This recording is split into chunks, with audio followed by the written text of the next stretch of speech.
Pod Esportes, o seu podcast esportivo, com Breno Beretta e Luiz Ceará.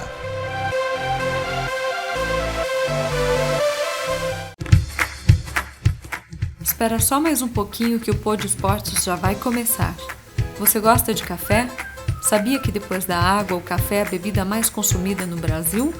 O café da Serra da Canastra é gourmet e tem um sabor todo especial. Você não precisa sair de casa para comprar. Entre no site cafedaserradacanastra.com.br e peça já o seu. Entregas em todo o Brasil. Agora, aproveite o podcast e, de preferência, com bom café.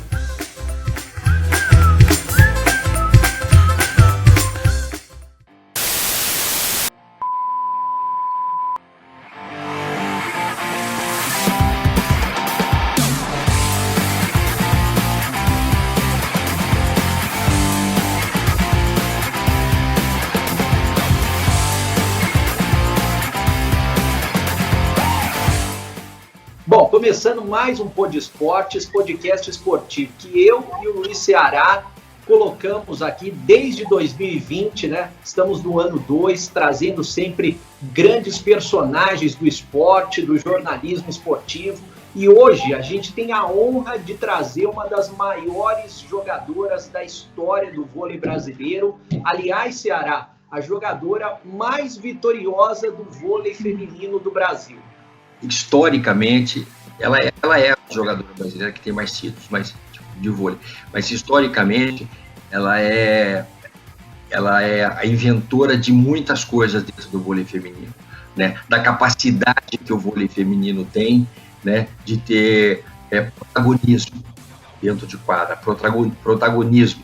Porque não é simplesmente jogar vôlei, você tem que comandar, o adversário tem que olhar para você e falar, meu Deus, puta, dá uma olhada, tô olhando, nossa, como é que nós vamos fazer, entende? E o treinador olhar e ver na quadra as jogadoras e ver o que se tornou aquilo. Eu não sei se eu estou me fazendo entender, Fofão, mas é como você olhar para um adversário e ver um leão, você fala, pô, não é só um jogo de vôlei, eu vou ter que enfrentar esse pessoal ali, entendeu? E a Fofão, ela é como capitã, que foi há muito tempo da seleção, e dos clubes por onde ela jogou, né? Ela fez isso virar uma marca, né? Porque a Fofão não era uma gigante de 2 metros de altura. Então, porque quando você vê um vôlei hoje, ou mesmo na que ela jogou, você vê jogadores de 1,90m, 1,95m, 1,98m. Aí vem a Fofão com 1,70m e pouco, e fala assim, pô, e ela se agigantava, forma de jogar, na velocidade da bola dela, que ela imprimiu uma velocidade de bola fantástica, né, uma criatividade para armar, né, e ela, como levantadora, acabou sendo um genial, né, a maior levantadora do mundo na sua época, e ainda é, e a maior jogadora na posição no mundo, porque ela foi isso enquanto jogou vôlei, e isso se torna uma marca dela. Nós estamos diante de um gigante, viu, Breno? Não é uma brincadeira, não. É alguém que fez uma história virar realidade. Muito obrigado de você estar com a gente. Obrigada, Ceará. Eu que agradeço aí pelas palavras. Eu acho que a gente vai, dentro do esporte, a gente vai amadurecendo, né, e vai conquistando esse respeito, né, que, como você falou, que eu acho que é uma das coisas mais diferenciadas no esporte, né? Você olhar e falar, poxa, hoje ela vai estar em quadra, e realmente é um respeito que você vai, né, conquistando. Então, foi muito bom, assim, esse aprendizado que eu tive até chegar nesse nível aí, porque não é fácil, não. As mulheres não é. Você tem que brigar de igual para igual. Você deve ter sofrido muito na mão do Bernardinho, né? Ele era muito rígido, né? Aí eu te perguntava qual foi como é que foi a influência dele? Porque ele te chamou para a seleção, né? Se eu não estou enganado. Então eu queria saber como é que ele pôde influenciar na sua forma de jogar, enfim, na sua personalidade enquanto atleta, né? O Bernardo, eu acho que ele modificou muito, acho que não só eu, como muitas jogadoras, né? A maneira como ele tinha de pensar, essa raça que ele tem, né? Essa obediência que ele tem, essa paixão pelo vôlei.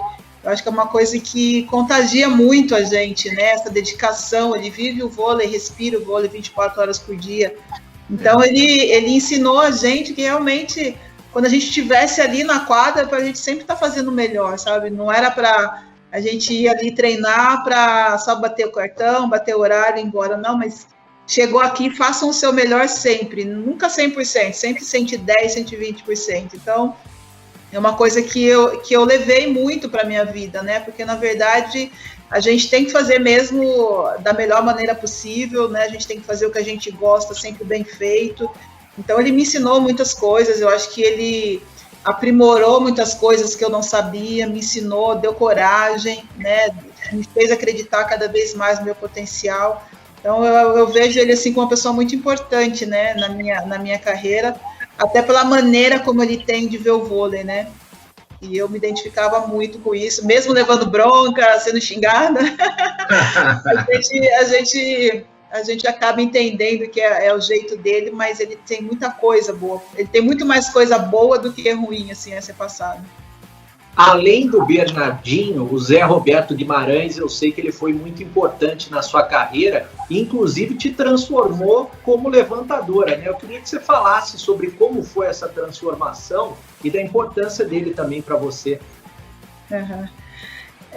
O Zé, ele me transformou em levantadora. Eu não jogava com ele na época, eu era juvenil do Pão de Açúcar e ele trabalhava com a equipe adulta. E a gente não trabalhava junto, às vezes a gente ia um pouco treinar com adulto, mas eu não tinha um contato ainda dele como meu técnico, né? E acabou que ele me viu num jogo, né, improvisado de levantadora, que não tinha ninguém para levantar, a levantadora machucou, tá na seleção, aí quem sabe tocar vai a Fofó. Eu não sabia nem o que fazer, né, para levantar. Tive que me virar ali na situação, que era para quebrar um galho, né, de uma ausência que a gente tinha. E daí ele acabou assistindo esse jogo, né? E não sei, acho que ele viu alguma coisa diferente em mim, que eu também não sei, porque eu não sabia nem o que eu estava fazendo, eu colocava a bola para o alto. Mas ele percebeu alguma coisa em mim naquele momento, e daí ele realmente veio falar comigo para trocar de posição, eu era atacante, né? Para passar a ser levantadora. A princípio, eu relutei bastante, falei que não queria, porque eu queria continuar como atacante, né, a gente sempre tem aquela coisa que atacante é a estrela, é que pontua. E daí a gente acabou conversando, ele me convenceu, e daí ele começou a me treinar. A gente treinava sempre depois do horário do treinamento, né? Ele me treinava individual, assim, né? Dentro da quadra lá, mas individualmente. Então a gente ficou um bom tempo, ele me ensinando muitas coisas. E falo para você que ele foi muito importante, assim, e eu agradeço muito porque ele teve muita paciência, né, muita dedicação, né, que ele falava que ele queria me transformar na melhor do mundo, né, então eu me sentia muito, muito honrada com isso, né, um técnico se dispor a te treinar para você realmente ser uma das melhores. Então ele me ensinou tudo que ele sabia. Também me dava muitas broncas, me xingava pra caramba, porque eu não entendia muitas coisas, como que funcionava, mas ele teve muita paciência nesse início e eu acho que foi muito importante, porque depois que eu fui levantadora, minha vida praticamente se transformou, né? Foi uma mudança, assim, da noite pro dia incrível, e aconteceu coisas que eu achei que nunca mais eu fosse viver, né? Que é ser convocado numa seleção. Então, ele foi muito importante, assim, eu falo que se a Fofão existe como levantadora, o Zé tem uma parcela muito grande nisso. Porque o Zé tem essa característica, né? Você falou uma coisa certa, ele transforma muitos atletas, né? Tanto fez no masculino como no feminino, transforma um atleta em um jogador diferente, né? Eu acho que essa diferença aí, não sei se você entende assim, essa diferença, esse olhar que o treinador, que alguns treinadores, no caso estamos falando do Zé Roberto, tem sobre alguns jogadores, você falou uma coisa interessante. Ele queria me transformar na maior jogadora da posição. Ele deve ter enxergado muita coisa. Por exemplo, eu falei no começo aqui, a sua estatura. Hoje um levantador tem 2 metros de altura, né? E eu queria que você falasse exatamente sobre isso. Como você conseguiu de que forma você conseguiu ser uma jogadora não era baixinha, mas não era das maiores. Como é que você conseguiu se adaptar tanto ao jogo, se tornar capitã da seleção, enfim, pô, virar um gigante, assim, né? Realmente, assim, eu não sou das mais altas, né? Eu sou uma jogadora normal, assim, sem ser na parte esportiva, mas uma altura normal, mas perto das meninas eu realmente não sou muito alta, mas quando eu comecei a levantar, na verdade, eu não senti isso de altura, né? Eu não senti que a altura seria um problema. Esse é o ponto que eu queria saber. Eu sentia que eu precisava ser uma boa levantadora, eu precisava ter muita habilidade, eu precisava ter uma boa leitura de jogo. Eu acho que esses eram os quesitos mais importantes ali nessa função, né? Então, foi uma das coisas que o Zé também treinou comigo, não só a parte técnica, né, mas a parte mental do levantador, né, que eu também desconhecia, como que a gente tem que pensar, por que eu estou fazendo isso, por que você levantou ali. Então, assim, eu vi que isso era mais importante, assim, né? Aos poucos, né, quando a gente vai... Aí eu passei para adulto, aí você vai para a seleção, você começa a jogar em alto nível, você vê que, né, a coisa fica mais complicada porque as jogadoras são realmente altas, né? Então, eu tentava compensar a minha falta de altura treinando o meu bloqueio de uma forma que eu conseguisse não pontuar, mas que eu conseguisse amortecer, né, que eu conseguisse tocar na bola. Então eu tinha uma boa defesa, que era uma das coisas que eu falava assim, se eu não sou uma ótima bloqueadora, então eu vou defender. Então eu tentava compensar um pouquinho algumas falhas, né, que a gente tem, mas eu nunca deixei que a altura falasse assim, não, assim, vai ser difícil, sabe, de eu continuar. Eu falava, não, eu preciso ter esses quesitos, que é o treinamento, a habilidade, né, e o pensamento que uma levantadora tem, né. E assim, você era uma jogadora veloz também, né, como atleta veloz, chegava rápido, chegava rápido, para essa situação que você está falando, né. Não, sim. Eu me empenhava muito, assim, fundo de quadra, assim, meu era muito bom, então, lógico que todo atleta tem uma deficiência, né, a minha era, talvez, a falta de altura, talvez era o bloqueio, mas aí eu treinava bastante para não deixar que isso fosse um ponto ruim para mim, né, porque eu não me tornasse um ponto negativo.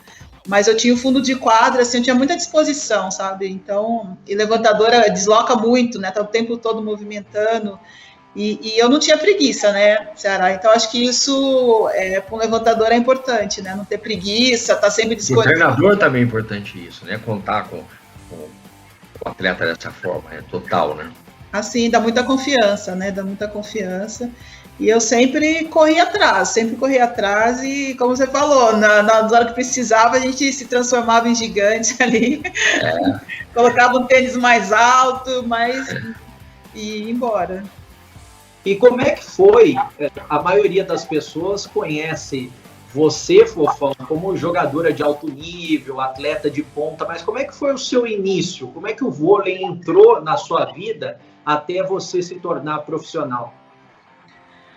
Eu sempre falo que o vôlei meio que me escolheu, né? Porque, na verdade, a única certeza que eu tinha é que eu seria atleta de algum esporte. Eu não me importava qual esporte seria, né? Porque eu realmente gostava, assim, eu brincava muito na rua.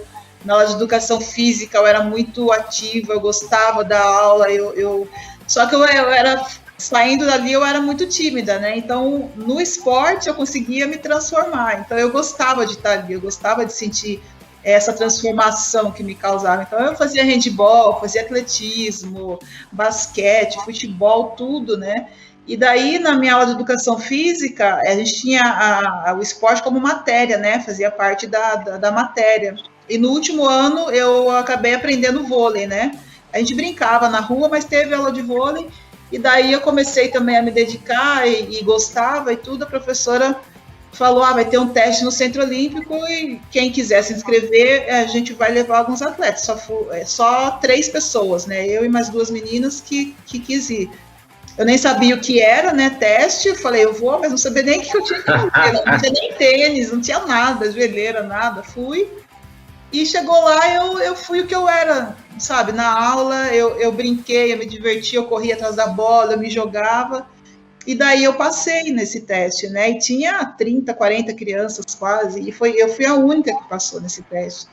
Então, assim, foram uma semana, né, que a gente ficou. Eu falei, nossa, que legal, mas eu nem sabia, de verdade, assim, para mim era uma brincadeira, assim, era um divertimento, né? E daí, quando eu passei, eu falei, acho que eu tenho alguma coisa legal, né? E daí eu acabei lá no Centro Olímpico começando aí mais pensar mais assim na continuidade mesmo, né? Que lá era no Centro Olímpico na época era um centro de formação e lá foi que eu lapidei os meus fundamentos, né? Foi uma época muito importante na minha vida, que eu lapidei meus fundamentos e lá me preparou para ir para o clube, né? Então eu falo que o vôlei me achou e eu aproveitei a oportunidade. Aí depois me falaram que eu ia receber para jogar vôlei, eu falei, pronto, aí sim. Era tudo que precisava, vai ser minha profissão agora.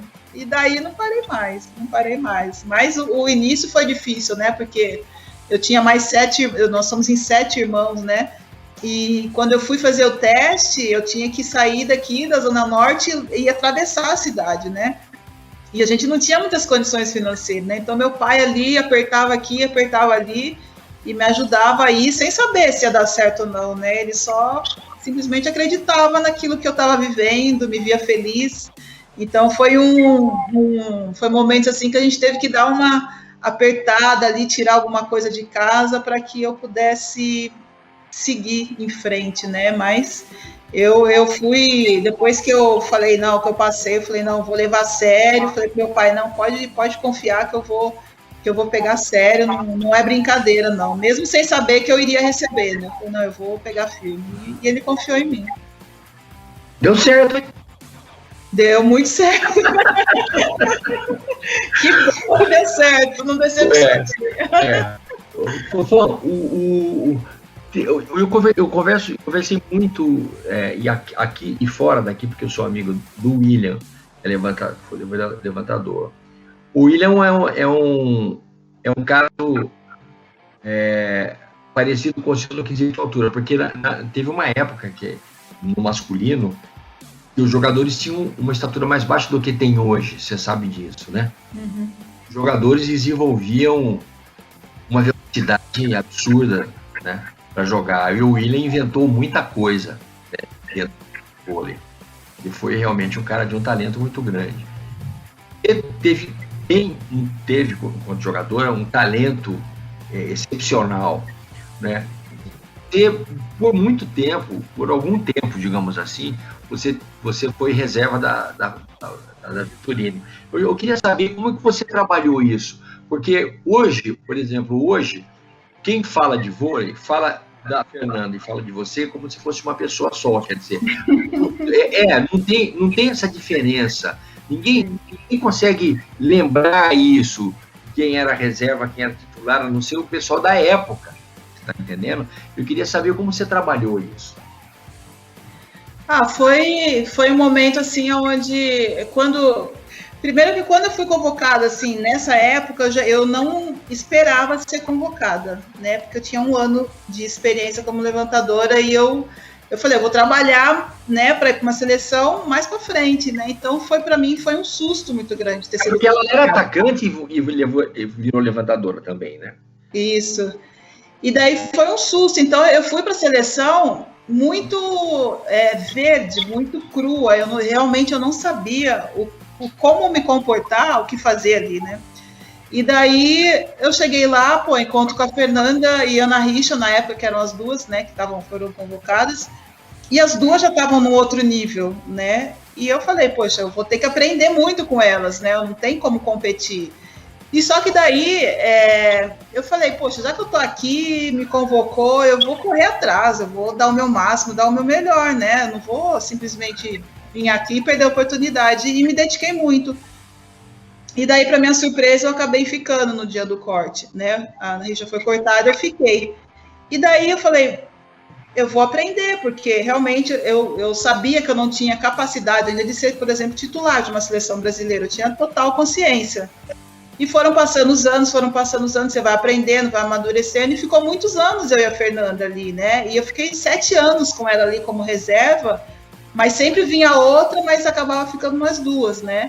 E daí eu fui aprendendo muita coisa, fui melhorando, fui criando confiança, porque até as próprias jogadoras não olhavam para mim assim, mas não tinha aquela confiança, sabe? Eu precisei conquistar todo mundo, né? Então foi uma luta para mim, assim, e um aprendizado muito grande, e ao mesmo tempo não ter desistido, porque eu falei, uma hora a Fernanda vai cansar. Eu falei, uma hora ela, né, ela vai cansar, e eu tenho que estar pronta, né? Porque eu quero ser titular um dia, né? Mas ao mesmo tempo, eu sempre falo que eu nunca fui uma reserva assim de passeio, eu nunca fui para todo mundo acha. eu nunca fui para a seleção e ficava ali, sabe? Ah, a Fernanda joga, eu vou ficar tranquila aqui. Não, eu sempre estava na cola dela, né? É que ela tinha um degrau a mais que eu na situação, né? Mas eu sempre dei muito trabalho para ela, sempre treinava muito, fazia com que ela treinasse mais. E assim foi que eu evoluí, né? Pro dia que chegou a minha oportunidade, eu falei, não, agora eu tô pronta. E agora pode deixar comigo, né? E as pessoas acreditaram nisso, né? Mas eu acho que você tem que ter um trabalho, uma força mental muito grande, né? Para não desistir, né? Porque todo mundo quer jogar a tua oportunidade, mas saber, né? Que você precisa se preparar para isso, né? É porque o Bernardo fala isso, né? Que ele foi reserva do William a vida inteira, né? Ele se tornou um gigante hoje, como, né, um treinador e tal, enfim, jogava muito também, mas o William era uma coisa fora da realidade. Então, o que eu quero dizer é que você acabou virando, né, um ícone da seleção, porque você foi uma atleta absolutamente respeitada por essas que você falou aí, por outras que olhavam para a Fernanda, olhavam para a Fofana e diziam, pô, vai ter que jogar muito para chegar aí. Você não só chegou, como virou um ícone, né? E disputou 5 Olimpíadas e fez 340 jogos para a seleção. Isto é um número totalmente louco. Fala isso, dessa loucura para nós. Eu vou te confessar que às vezes eu falo, meu Deus do céu, foi isso mesmo, porque até eu às vezes me assusto. É muito grande. Não estamos falando de clube, estamos falando de seleção, de Olimpíada. De seleção, E realmente, eu não sei, assim, eu acho que as coisas foram acontecendo, né? Eu nunca imaginei que a minha carreira fosse prolongar tanto, né? Eu nunca imaginei que eu fosse viver 17 anos numa seleção brasileira, né? E é muito difícil você se manter numa seleção brasileira, né? Porque você tem que estar sempre bem, né? Ali é o auge do alto nível, né? Então, eu consegui estar 17 anos ali direto, para mim é uma surpresa, é um susto muito grande, às vezes até eu não acredito nisso.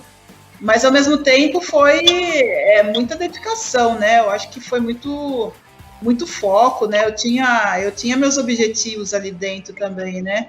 E daí você vai vendo, o tempo vai passando, você vai ficando mais experiente, você chega novinha, depois você passa a ser a mais experiente, e quando você vê, você construiu um mundo ali dentro, você construiu coisas incríveis, né? A própria vida, né? E você passa a ser, você deixa de ser aquela pessoa que só era uma reserva para ser uma titular e capitã de uma seleção brasileira, né? Então, eu não sei muito o que falar, realmente é uma coisa que foge assim, um pouco da minha noção, assim, da minha imaginação, porque simplesmente eu fui deixando as coisas acontecerem. Fofão, a gente está num ano olímpico, um ano diferente por causa da pandemia também, era para ter sido o ano passado, né? Mas eu queria que você falasse sobre o sabor e o sentimento de ganhar uma medalha olímpica, você que ganhou 3, né? De estar representando a sua seleção e também o sabor de ter conquistado o Hall da Fama no esporte, que isso daí é para muito pouco atleta, né? É verdade. Eu sempre falo que meu sonho era ter ido para uma Olimpíada, né? Quando eu fui para 5, eu falei, caramba, eu realizei muito mais que meu sonho, né? E eu falo que pelo menos para o vôlei, para o esporte voleibol, é o auge da carreira, é você disputar uma Olimpíada e conquistar uma medalha, seja ela qual for. Eu acho que você estar no pódio ali entre os 3 é um reconhecimento de muita coisa, né? E é o que a gente busca sempre, né? Nós vivemos aí em busca disso, né? De títulos, de medalhas, de estar em pódio. É para isso que a gente acorda cedo, abre mão de muitas coisas. Então, eu vim de várias gerações onde a gente sempre estava buscando ali, né? Vim de 2 medalhas de bronze, cada uma vivida de histórias diferentes, mas com a mesma determinação, né? A mesma vontade, né? A mesma entrega, né? Então, assim, na minha última Olimpíada, onde eu consegui a medalha de ouro, eu tinha uma bagagem de 4 Olimpíadas, né? Eu tinha um aprendizado de 4 Olimpíadas, onde eu tinha vivido todos os tipos de situações possíveis, né? E eu tentei fazer dessa última lógico que é impossível, né? Mas que fosse a Olimpíada perfeita, né? Que a gente voltasse lá com realmente o objetivo. E daí você coloca, né? Toda a sua experiência, né? A entrega mesmo dentro de quadra para jogadoras que estavam indo pela primeira vez para uma Olimpíada, né? E daí você começa a jogar e você vê que o jogo flui, né? A equipe está muito unida e você perde um set só numa final, você passa para a final, que era uma coisa que nunca tinha acontecido no vôlei feminino, e daí a gente começa a sonhar com a medalha de ouro, né? E a gente conquista isso. Então, eu sempre falo que é uma busca, né? É uma busca para mim, né? Que era a última. É difícil explicar em palavras, porque parece que o mundo gira na sua cabeça em um segundo, né? A sua história, as memórias voltam ali em um segundo e você revive tudo, né? Por aquele momento, assim. Então, é muito mais que a realização de um sonho. Eu acho que vai muito além disso, né? É uma medalha que não tem uma definição. Eu sempre falo que essa medalha de ouro ela não tem uma palavra, ela não tem frases que eu posso dizer que definam aquilo, porque é um sentimento que é só quem viveu isso vai poder entender o dia, né? E quando eu deixei a seleção, eu continuei jogando, né? Ainda joguei no clube. Eu parei em 2008 na seleção, fui até 2015 no clube, e daí encerrei minha carreira, e daí me avisaram que meu nome foi colocado, né, no Hall da Fama, né? E eu falei, que legal, lembrando de mim, mas eu já imaginei que isso fosse demorar anos, né? Eu fui só indicada, né? E para minha surpresa, eu conquistei ali a indicação, a votação toda no mesmo ano que eu parei de jogar. Foi um feito, acho que ninguém tinha conseguido isso antes, né? Eu fui com o Renan e o falecido Bebeto. O Renan acho que estava mais de 10 anos, o Bebeto também não sei quantos anos. E daí eu fui pro Hall da Fama, eu falei, meu Deus do céu, que loucura, porque eu nunca imaginava isso, né? É lógico que a gente trabalha muito, mas, poxa, ser reconhecida no Hall da Fama num país que não é o seu, pela sua história, pelas suas conquistas, e ouvir as pessoas te elogiando, ouvir as pessoas dizendo que de todas as pessoas no Hall da Fama, eu era mais vitoriosa lá no Hall da Fama. Aí eu falei, caramba, assim, foi surpreendente mesmo, não imaginava que fosse ser tão rápido, e ao mesmo tempo dá muito orgulho, sabe? Dá muito orgulho, porque foram 30 anos, né, que eu dediquei nisso, né, nesse trabalho, e é como se esse Hall da Fama, ele aquele final, sabe? Aquele momento que finaliza toda a história, a minha história, todo o meu reconhecimento. Então, assim, eu fiquei muito grata, muito emocionada mesmo, porque eu achei que eu não fosse aguentar, achei que eu não tinha mais com e de repente acontece isso e eu sobrevivi, mas muito feliz mesmo. Fão, com todos esses números que você tem, né, com todas essas glórias e honrarias que foram colocadas à sua disposição na sua vida, que o que é bacana da vida da gente, né, é você ganhar o prêmio em vida e ganhar o prêmio com a lucidez e com a força física que você ainda tem. Você pode aproveitar tudo, não só as vitórias, como os treinamentos, como o aprendizado, como a glória, né, com uma cara bonita como você tem, nova, entendeu? e pôde aproveitar isso, né? Saber exatamente de onde você veio para onde você chegou, né? Muitas pessoas, a gente não sabe o número certo, vão assistir isso aqui e isso vai estar guardado para quem quiser ver na internet. Você tem uma receita da sua vitória para dar para alguém? Eu queria que tivessem me dado isso também, poxa. Ia facilitar muito. Eu vou aproveitar essa receita.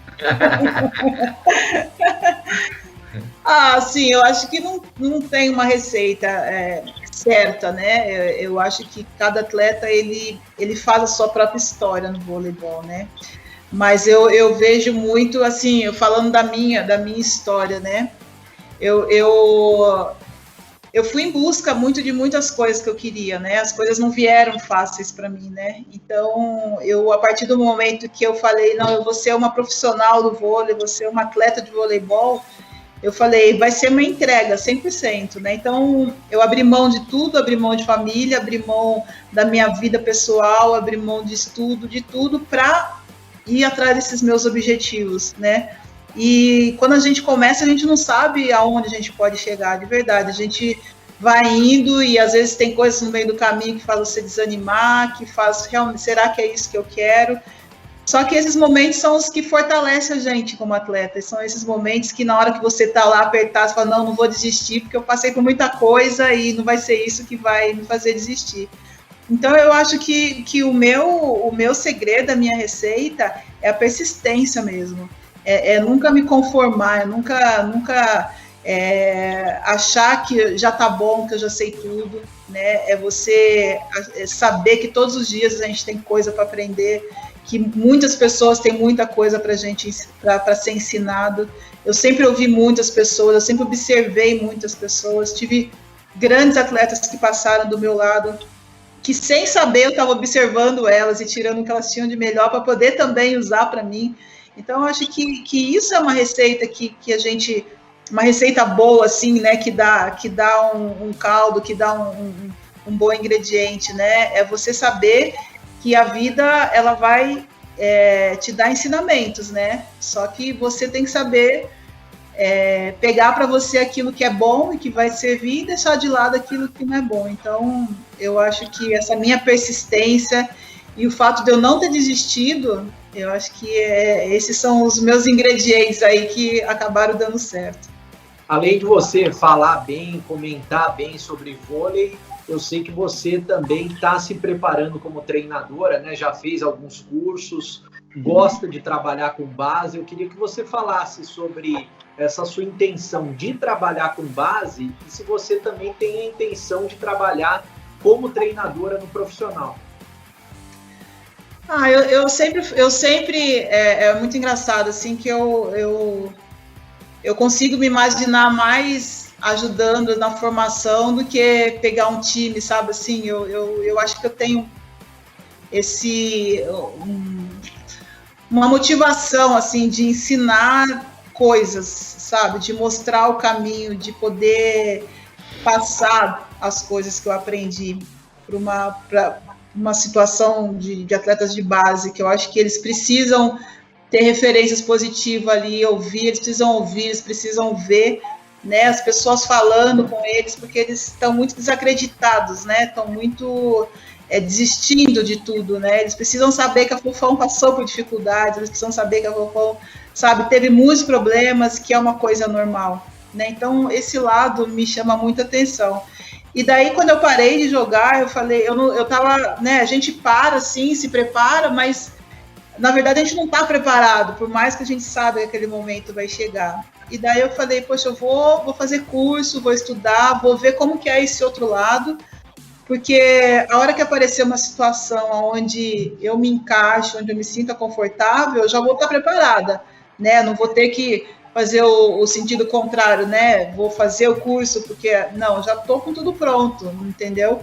Então, eu acho que eu estou esperando uma situação onde eu consiga me encaixar, onde o meu serviço né, como atleta, com a minha experiência, possa ser utilizado, né? Eu acho que isso tem que ser com muita calma, e onde também eu consiga sentir que realmente é isso que eu quero, né? Então, eu estou fazendo bastante curso mesmo, estou aprendendo, vendo muitas lives de pessoas, porque eu acho que em algum momento eu vou estar envolvida com isso, sabe? Eu consigo me imaginar vivendo isso, sabe? Eu acho que eu ainda, meu coração ainda bate um pouquinho forte quando eu penso nisso. Então, em algum momento, sim, eu vou estar envolvida, não sei se como técnica diretamente, mas, como eu falei, a minha vida, como nada foi planejado, o que vier e no momento eu falar, não, vai ser, eu estou pronta, eu vou encarar, porque vai ser com certeza um novo desafio na minha vida. Legal, Fofão. Eu queria te agradecer, né, de você ter sido generosa com a gente. Imagina. Colocar a sua vida, colocar a sua história à disposição de tantas pessoas que vão assistir, né, esse podcast, e ver e ouvir, né? Você pode só ouvir se quiser, isso vai ter em todas as redes sociais já. E queria te agradecer, muitas vezes, né? Muitas vezes, inclusive em Olimpíada, eu tive a oportunidade, como repórter, de estar do seu lado, de entrevistar antes de jogo, em treinamento. Isso é uma honra para quem trabalha como eu, trabalhou como eu tantos anos no esporte, né? 41 anos trabalhando no esporte. Então, poder chegar perto de gente do seu quilate, do seu calibre, de ser humano e de atleta, né? Eu falo isso para os meus filhos, falo em palestras para meninos de universidade, o quanto que é importante, o quanto que faz a sua vida melhor você chegar perto de gente como você, entendeu? Tem tanta coisa para ensinar, tanta coisa para falar, né? Que atletas que trabalham num nível inimaginável, né? Quem está ali perto que consegue enxergar isso. Quero te agradecer por você estar aqui com a gente, né? De coração. Muito obrigado, viu? Por você estar com a gente aqui. Obrigado mesmo, de coração. Sarah, obrigada. Eu que agradeço. Para mim é uma honra muito grande, né? Como você falou, a gente já se encontrou várias vezes aí, sendo entrevistada, em ginásio, enfim. E eu acho que é isso que a gente leva da vida, né? A gente tem que deixar alguma coisa positiva, né? Então, eu acho que eu fico muito feliz aí com essas palavras de verdade, e foi um prazer poder estar aí hoje aqui com vocês, batendo esse papo. Ô, Fofão, e falando de coisa boa, você gosta de café? Eu amo café. Então a gente vai mandar para você café gourmet, que é o café da Serra da Canastra, nosso patrocinador aqui. A gente vai mandar para você saborear o café da Serra da Canastra, 100% arábica. Café bom, hein? Café muito bom, já que você gosta, vai ter aí o café da Serra da Canastra para saborear. Ai, coisa boa. Tô sentindo o cheirinho daqui já. Já fizeram caricatura sua alguma vez ou não? Não entendi, desculpa. Já fizeram caricatura sua alguma vez ou não? Acho que uma vez só, se eu me recordo.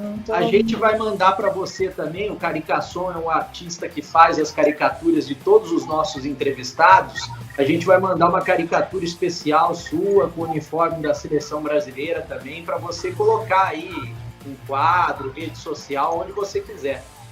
Eu agradeço. Vou receber com muito... Obrigado, viu, Fofão? Um beijo grande para você. Obrigada, gente. Obrigada. Obrigado, Fofão. Obrigada. Tudo de bom.